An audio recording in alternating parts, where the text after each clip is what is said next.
We're live. We are. Oh my Yeah. God. All right. Well, congrats, Grandpa. I'm excited Thank for you. you. This Thank is you. awesome.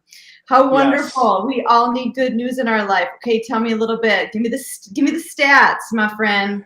Man, here's what's really interesting right now regarding interest rates, Yeah. because today we had rates jump again. Why did they jump? It's because the unemployment report came out even a little bit more favorable. So Okay. that's good for the economy. Okay. Positive things for the economy hurt mortgage rates because they Hmm. kind of work opposite. Yeah. Here's some interesting. You asked me to look at some different interest rates. So Yeah. unfortunately, I don't have a slide for you, but Yeah. listen to some of these details, and it's kind of a great reminder for all of us. So we just went to about 3.75 to 3.875.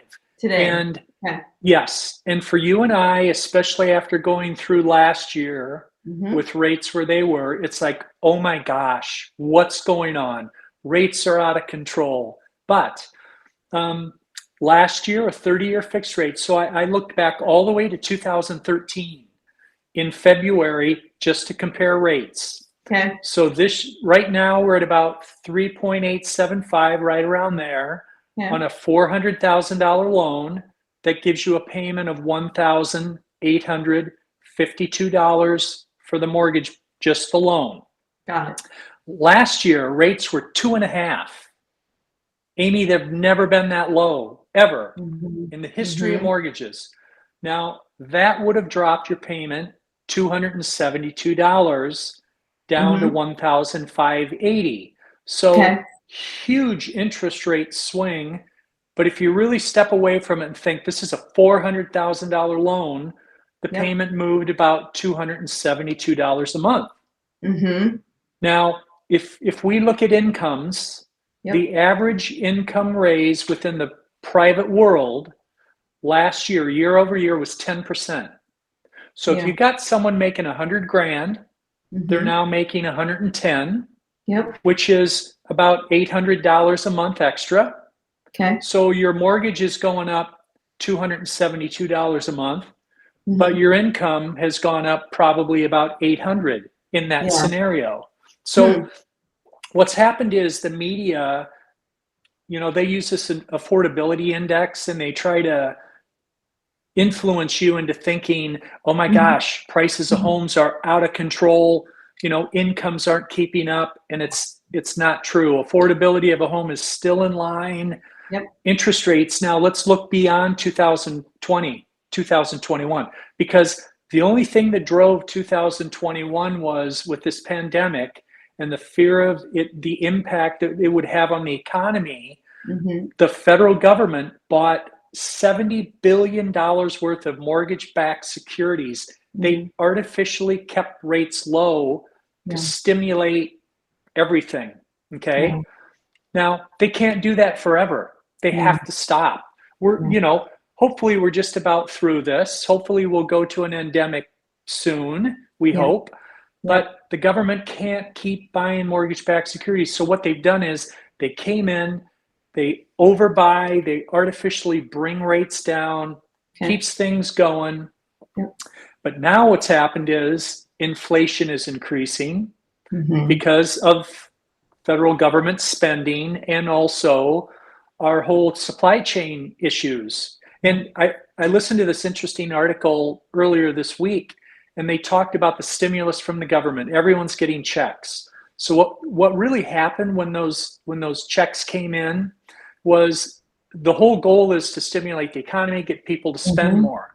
But what they were doing is, because of all the supply chain issues on appliances and all these things that aren't being manufactured, it just drove demand up, and it allowed the retailers and the manufacturers to raise their price.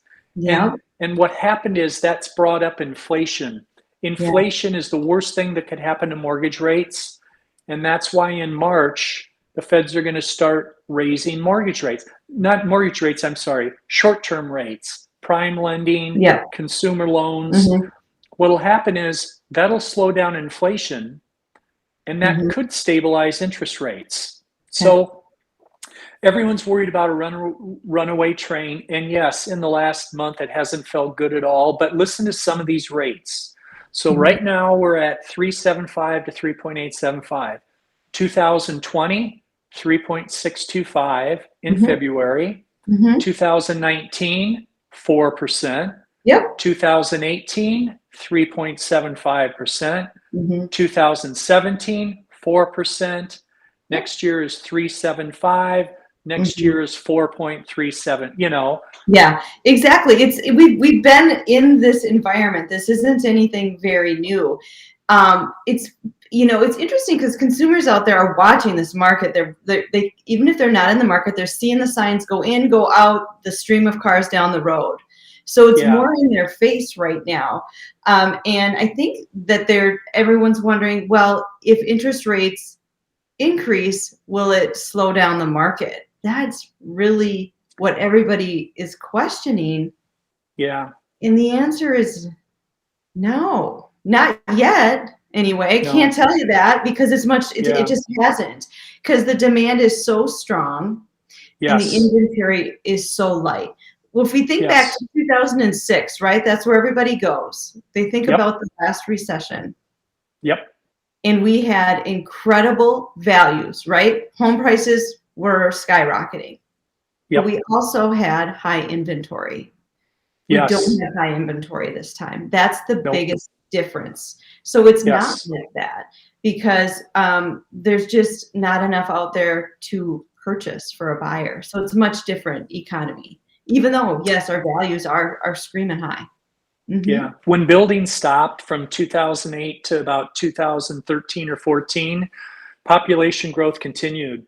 Millennials, the millennials are a huge population of consumers, and we're in that sweet spot in the next 4 to 5 years. We're going to have such a huge population of buyers. Appreciation will continue. I've had that question many times. Are we heading to another bubble? And I'm like, I don't believe at all that we're heading into a bubble. Our appreciation this year might be less than it was last year, but we're going to be an appreciating market with huge demand. Absolutely. You and I are seeing it right now. Amy, I've had the busiest January just in meeting and talking to people who want to get pre-approved, I think, that I've ever had. Well, the buyers are smarter now and the agents are smarter because we've had 18 months of this, right? We know we've as hard as it is to purchase, we've been down, us agents are educating our buyers because this has proven what it's going to take. You're going to have to offer this and your contingencies are going to have to look like this to get approved or to get your offer accepted. So we know what it takes. And now people are trying to get ahead of the market by getting ready in January where they used to get ready in March. Yeah, for and sure. Now because they want to get ahead of this market, but the market's already started, so they're already in it. Yeah, contingent offers, in my opinion, aren't going to work. Nope. No. Your income's got to cover both house payments if you currently own a house. We can do bridge loans. I just closed on a loan this morning. We pulled equity out of her current house. She used it for the purchase of the new house. When she sells her old house, then she can take funds and pay down the mortgage and we can recalculate the payment. But there are a lot of tools out there. If you have equity in your house, you can tap into it. You can use it for the down payment of the new home. But Amy Jurek is not going to accept an offer on her listing if it's contingent on the sale. It's just not going to happen. No, and what's the thing of it's been a year, 10 years since I had a client like 5 years ago and it was a struggle being a contingent buyer, believe me. Yeah. It was before all of this, but they're few and far between. I am still surprised when I see one because they just won't get accepted. It's just too much of a risk today.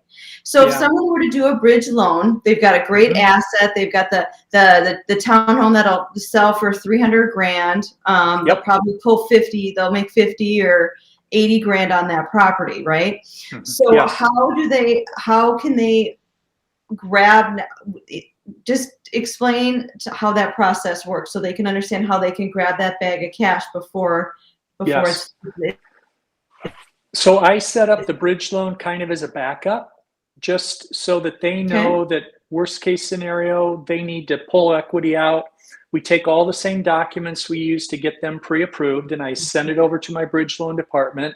On a bridge loan, you have to have 20% equity left in your house above your current primary mortgage, and then this bridge loan. Bridge loan's kind of like a home equity line of credit. So what we do is we do an online valuation of the house. I just had an example yesterday. So the house value we estimated at $345.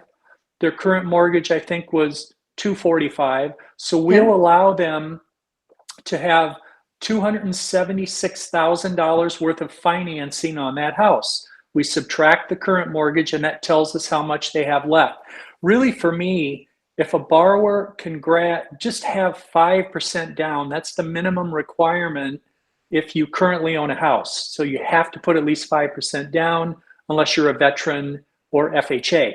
But on a conventional, if we can at least get 5% down. Now, I've also talked to borrowers about, can you get a gift from a family member? Can you take a 401k loan and then you can pay that back after you sell your house? There's so many different levers that we can pull.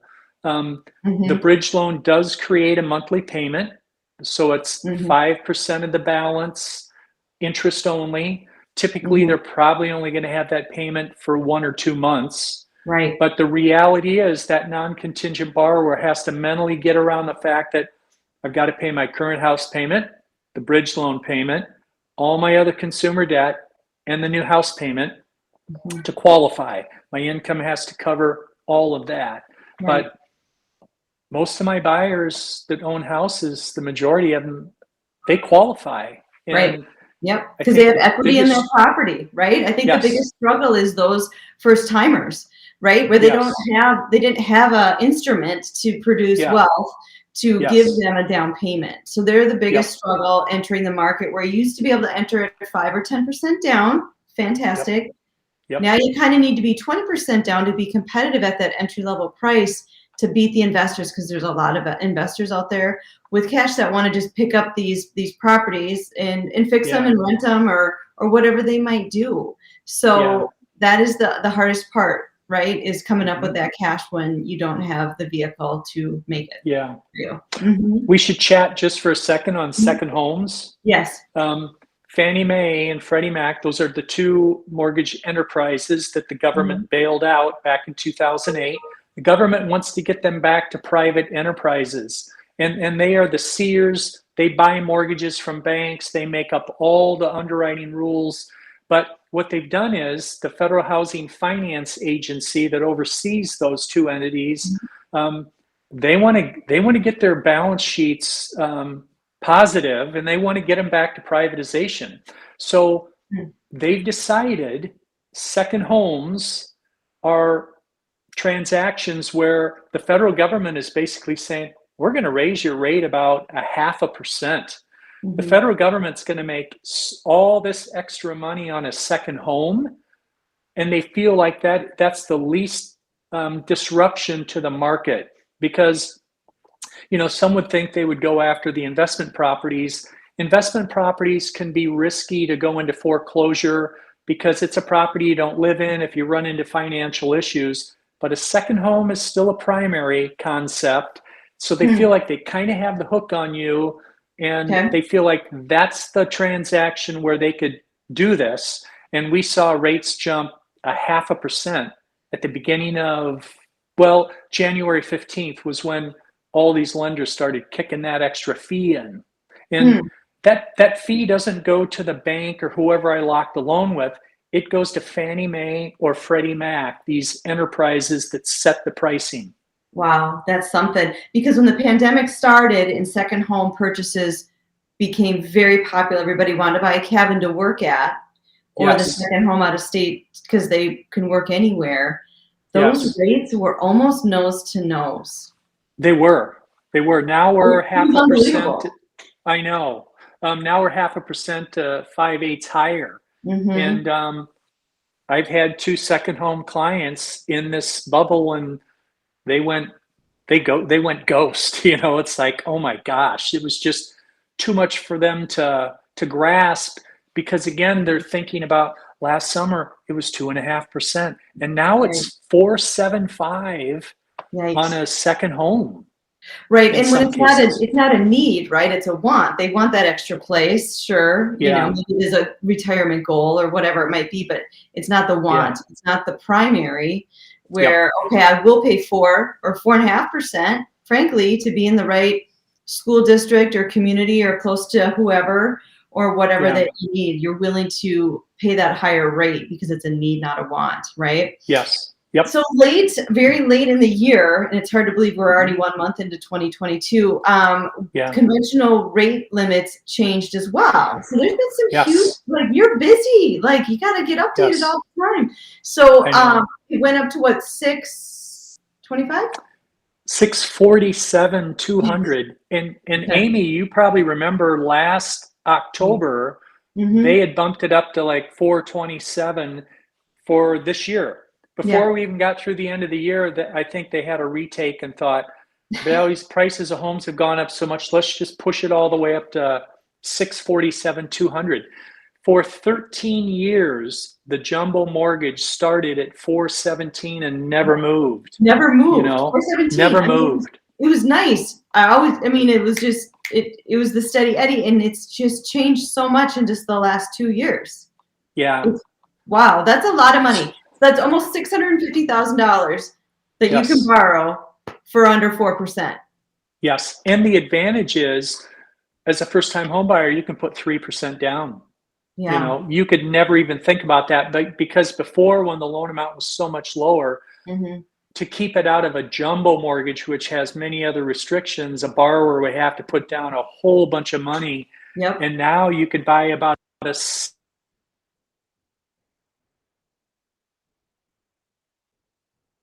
You muted.